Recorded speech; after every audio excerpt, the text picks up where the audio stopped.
Ratusan warga Kampung Kuranji, Desa Cakung, Kecamatan Binuang, Kabupaten Serang hingga kini masih bertahan di tenda pengungsian yang disediakan. Mereka bertahan hampir sebulan karena rumahnya masih terendam banjir akibat luapan Sungai Cidurian. Salah satu warga, Royadi, mengatakan banjir akibat luapan Sungai Cidurian sejak awal Januari sudah merendam rumah warga. Kemudian banjir tidak berangsur surut pada 8 Januari, sehingga warga memutuskan untuk mengungsi ke tenda yang berada di atas tanggul. Disampaikan Royadi, warga yang masih mengungsi mencapai ratusan. Di tenda tanggul sebanyak 105 orang, di masjid sebanyak 65 orang, musola 75 orang, dan lainnya mengungsi ke kampung tetangga yang masuk wilayah Tangerang. Banjir masih terjadi dengan ketinggian variatif. Meski sudah surut, namun masih ada yang tingginya di atas 1 meter. Banjir yang terjadi di wilayah tersebut sudah sering terjadi, sehingga warga meminta agar pemerintah membuatkan tanggul.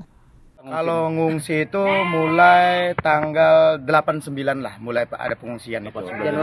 Cuma debit air itu masuk dari mulai tanggal 5. Ketinggian air berapa sih, Pak? Ketinggian air relatif ada yang 1 meter, bahkan ada yang lebih. Kalau di dalam rumah ada yang 1 meter, ada setengah meter, seperti itu.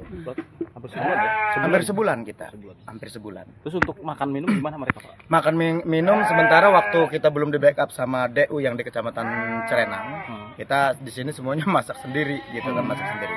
Nah kemudian setelah dibukanya DU di Kecamatan Cerenang itu, kami berinisiatif di sini dan memohon kepada DU yang di Kecamatan Cerenang untuk meminta di backup ya. Sementara itu, anggota DPRD Komisi 4 dari fraksi PAN, Desi Ferawati, yang turun langsung mendatangi pengungsi mengatakan banyak warga terdampak bencana banjir.